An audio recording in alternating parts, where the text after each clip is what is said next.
The early morning shift at Whitmore State Penitentiary had just begun when Officer Jeremy Calloway made the grisly discovery. Inside the small, dimly lit break room reserved for correctional staff, 31-year-old Officer Rebecca Turner lay lifeless, her body twisted unnaturally on the floor. Her throat had been slit and her uniform was soaked in blood. The room smelled of stale coffee and coppery blood, a nauseating combination that made Calloway stagger back in horror.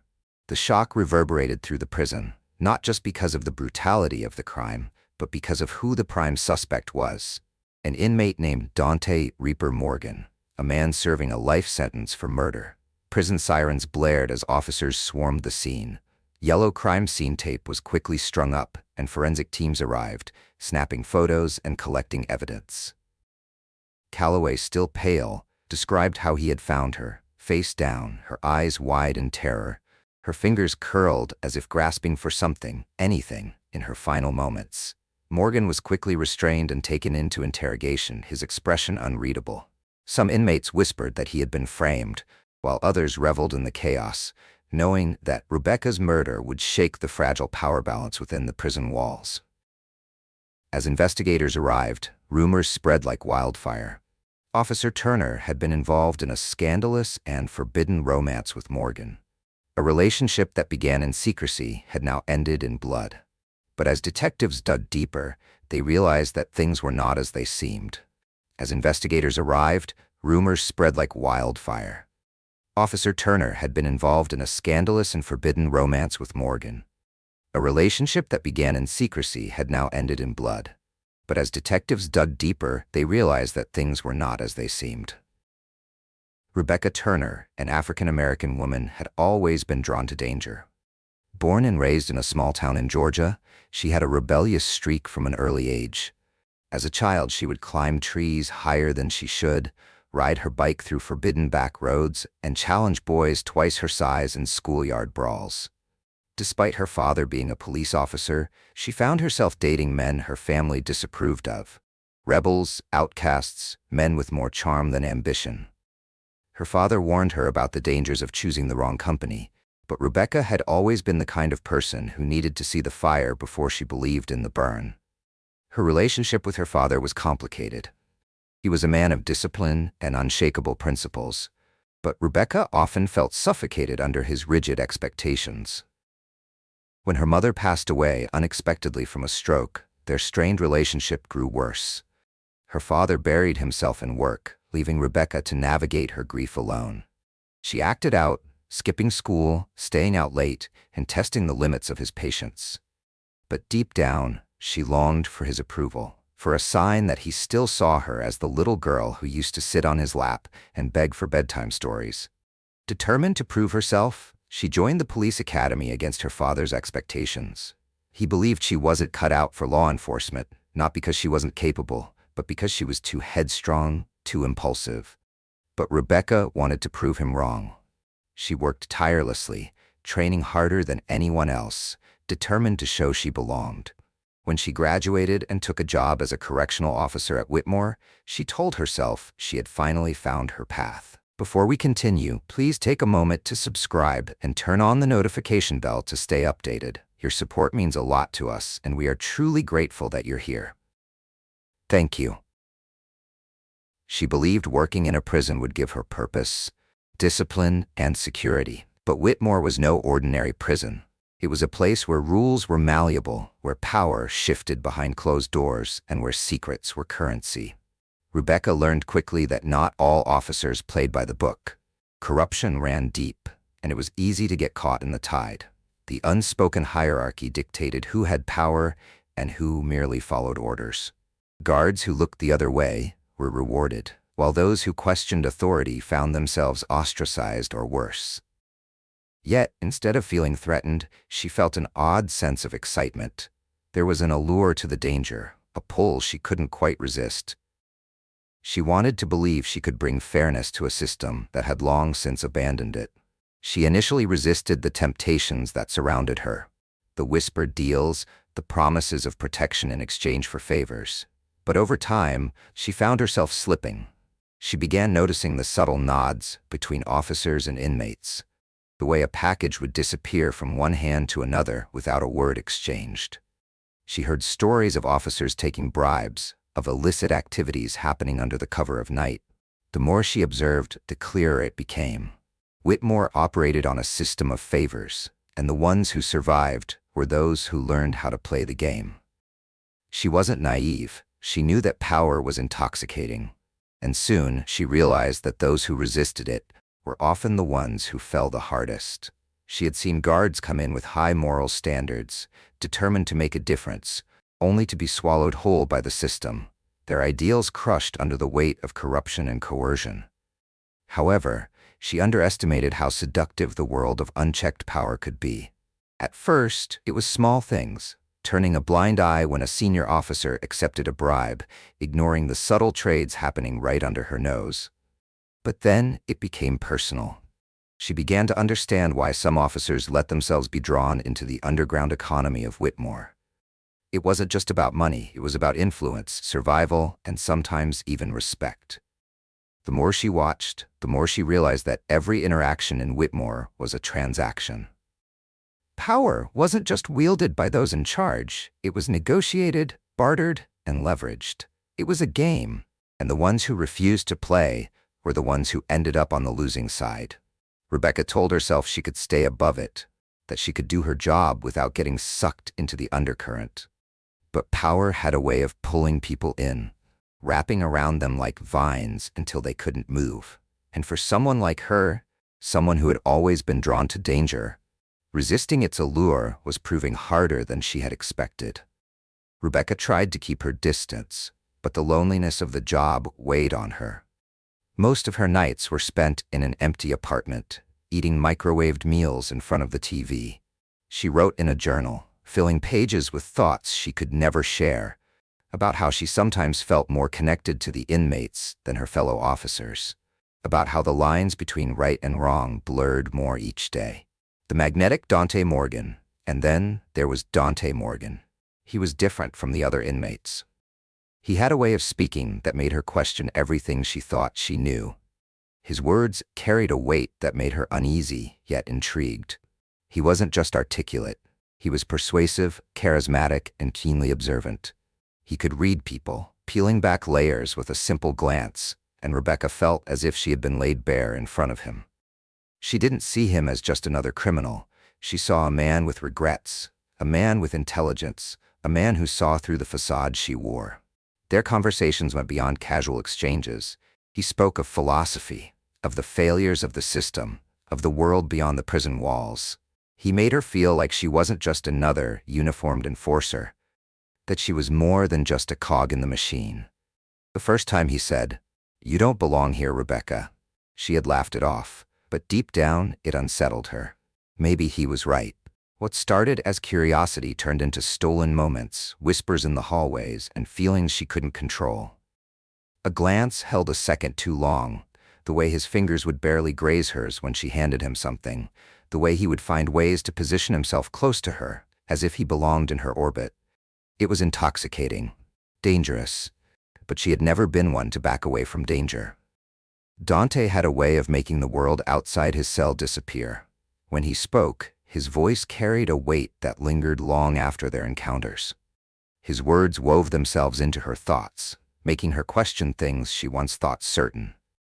He challenged her in ways no one else did, making her reconsider the very foundation of her beliefs about justice, loyalty, and power. There was an undeniable electricity between them, an unspoken understanding that neither of them acknowledged aloud. It was in the way he watched her, his gaze filled with something unreadable, something that made her pulse quicken. She told herself she was only fascinated by him, that he was in control of whatever this was. But deep down, she knew she was playing with fire. One evening, after a particularly tense exchange, he leaned in slightly, his voice a hushed murmur. "You don't belong here, Rebecca. You know that, don't you?" The word struck a nerve. It was a thought she had buried deep, one she refused to entertain. But hearing it from him made it feel real, undeniable. "And where do I belong, Dante?" she whispered back, her voice barely above a breath. He didn't answer right away. Instead, he studied her, his gaze piercing. "Anywhere but here," he finally said. with someone who sees you for who you really are. She exhaled shakily, the line between right and wrong blurring more than ever. She knew she should walk away, that this was dangerous, that her career and life as she knew it were at stake. But as she looked into his eyes, she realized something even more terrifying. She wasn't sure she wanted to.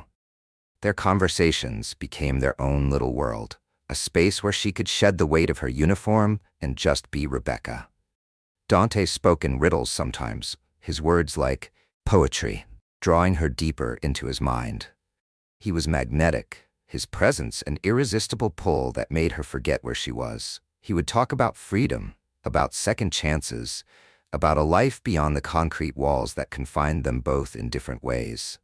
He made her wonder if she was the one who was truly imprisoned. Then there were the late nights, when she found herself lingering longer than she should, feeling the heat of his gaze on her as she walked past his cell. The way he looked at her made her feel seen, as if she weren't just another guard enforcing rules, but someone worth knowing, worth desiring. And that was a dangerous thing to crave. At first, she convinced herself it was nothing, just the loneliness playing tricks on her, making her imagine connections where there were none. But it wasn't just her imagination. The way he leaned just slightly closer when they spoke, how his eyes followed her movements with an intensity that made her breath hitch. She knew it was real, and it thrilled her. She started taking the long route during her rounds, allowing herself extra seconds near his cell.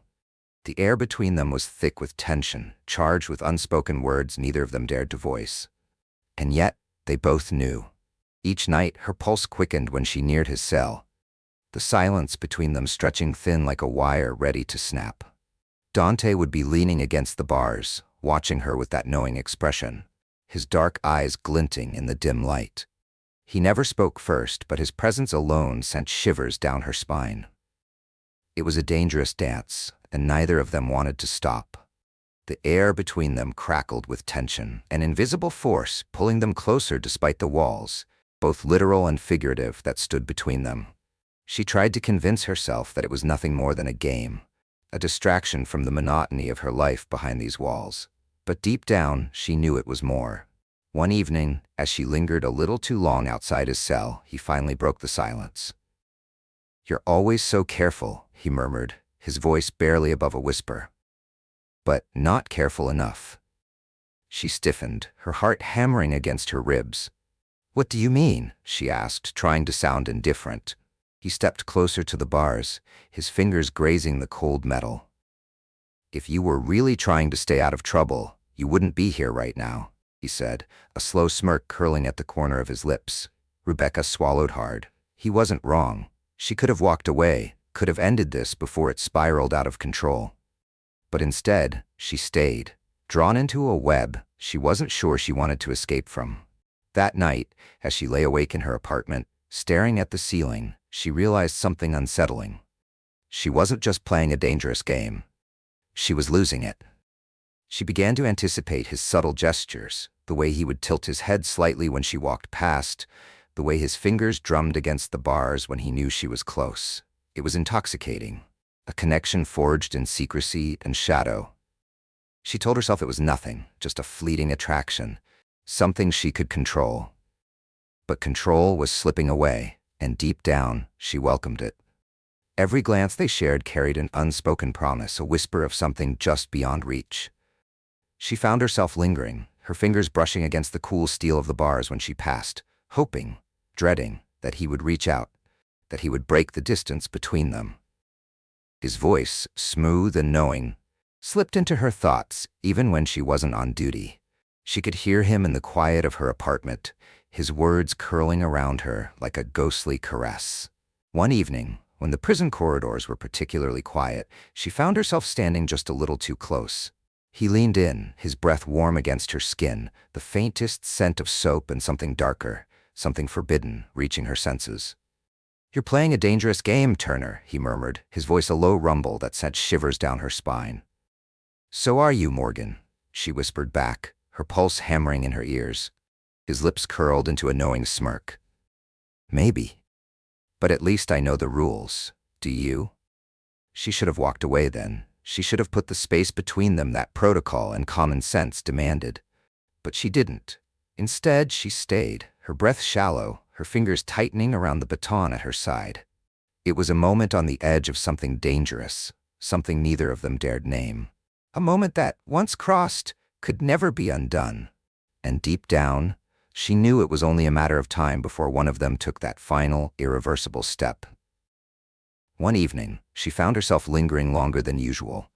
"You're playing a dangerous game, Turner," he murmured, his voice low and smooth. She exhaled sharply, her grip tightening on the baton at her side. "So are you, Morgan." A slow, amused smile spread across his lips. "Maybe. But tell me something. If this is just a game, why haven't you walked away yet?" She had no answer, and that terrified her more than anything else. One night, he spoke in a hushed whisper as she passed, his voice slipping through the bars like smoke. "You ever think about leaving this place?" She stopped, her pulse spiking. "You mean quitting?" she whispered back, glancing around to make sure no one was within earshot. The hall was silent, except for the distant hum of fluorescent lights overhead. "I mean all of it," he said, his voice low, conspiratorial. "What would you do if you weren't here? Who would you be?" Rebecca hesitated. It was a question she had asked herself countless times, in the solitude of her apartment, in the quiet of early mornings before her shift, in the restless hours when sleep refused to come. But she had never voiced it aloud, never dared to entertain the thought that there could be a life beyond these walls, beyond Whitmore, beyond the badge, beyond the suffocating loneliness.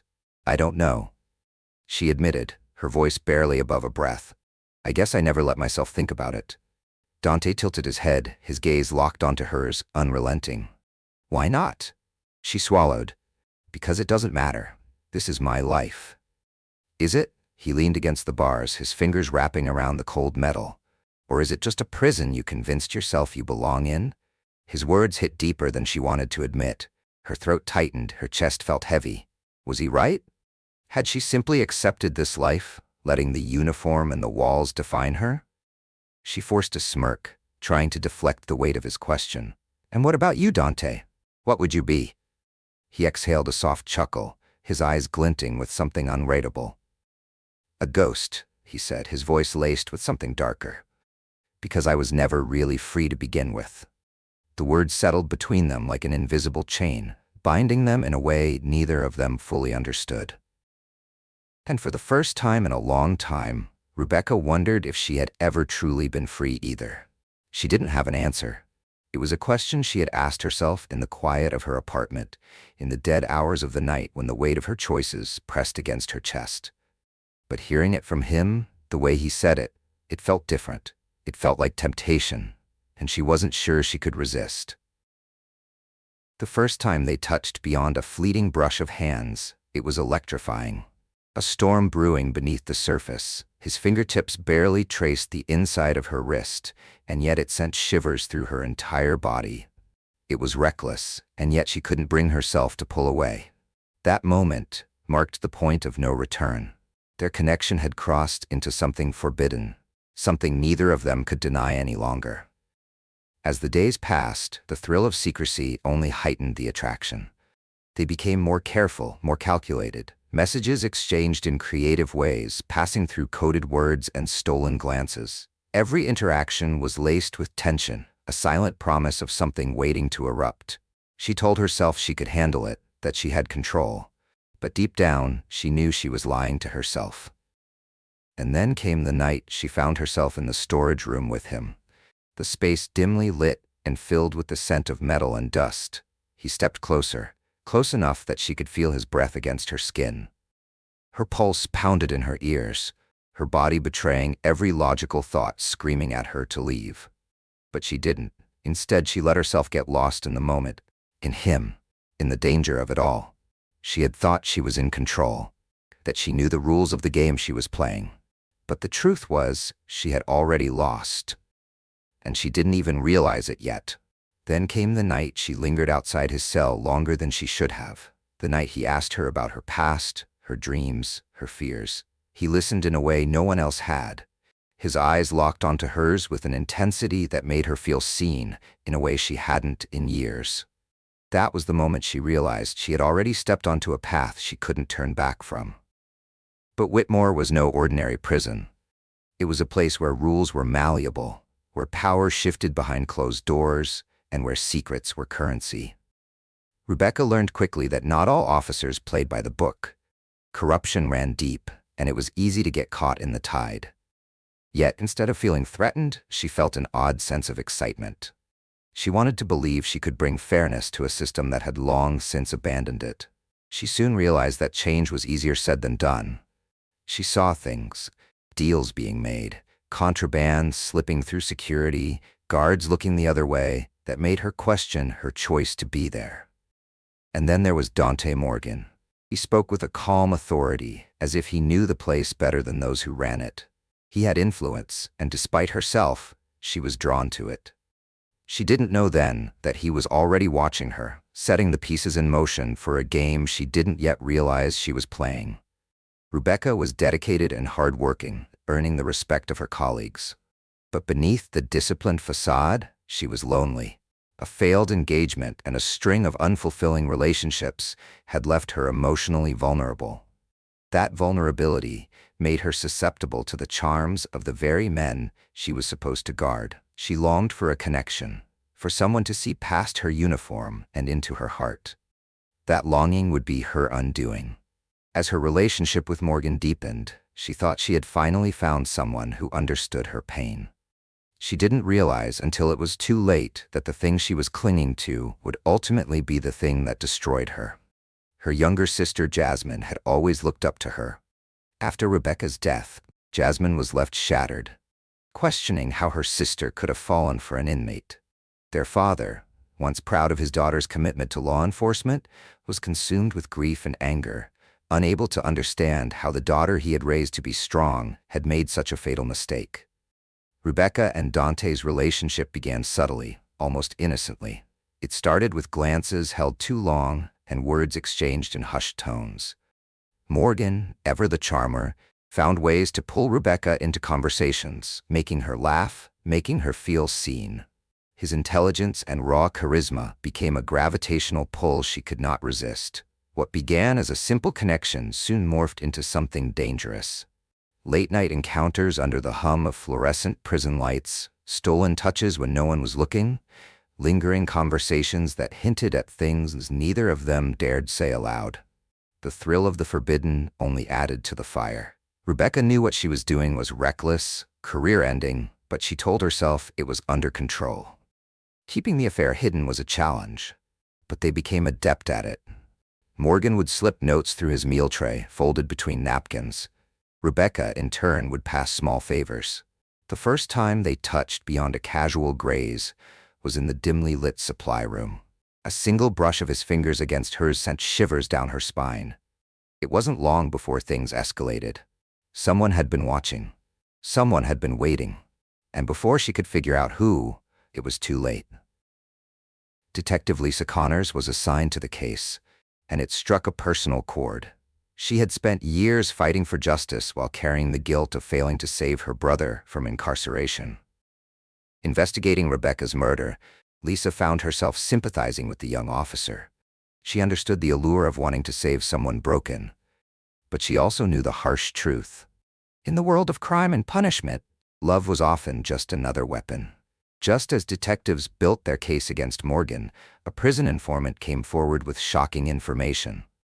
Another guard, Officer Brian Hale, had been seen arguing with Rebecca just days before her death.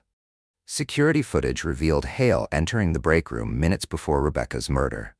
He had a history of harassment complaints against him. Was Morgan truly the killer, or was this an elaborate setup?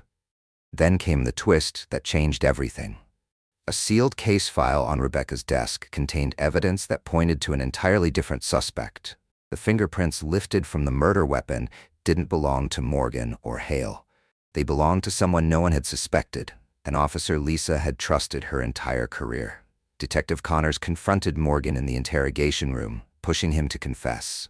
Morgan leaned forward, smirking. "You think I did it? What if she was getting rid of me? What if she wanted out?" He dropped a bombshell. Rebecca had been planning to turn him in, fearing their affair would be exposed. At the same time, another team of detectives stormed Officer Hale's apartment, finding Rebecca's blood-stained uniform hidden in his closet. The murder weapon was buried in his backyard. Hale had framed Morgan, knowing his past crimes made him an easy scapegoat. But as detectives sifted through Hale's belongings, they discovered something even more chilling: a collection of letters written by Rebecca. The letters spoke of her growing fear of Hale, her regret for getting involved with Morgan, and, most shockingly, her discovery that someone higher up in the prison system was covering for Hale. A hidden video recording was recovered from Rebecca's locker. She had secretly recorded Hale confronting her. But in the video, there was another person present: Kayla Mitchell. Rebecca's closest friend had helped cover up the crime, fearing Hale would expose her own corruption within the prison system. Lisa confronted Kayla, who broke down in tears, confessing her part in tampering with evidence and misleading investigators. The final courtroom scene was explosive, as both Hale and Kayla faced the consequences of their actions.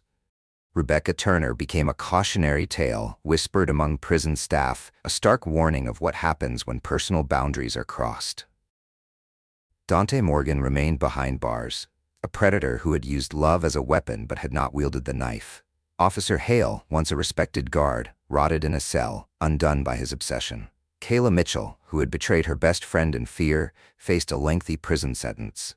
Lisa Connors, watching from a distance, felt a strange sense of closure. Justice had been served, but the scars remained. A love that was never meant to be. A love that ended in blood, but not in the way anyone had expected.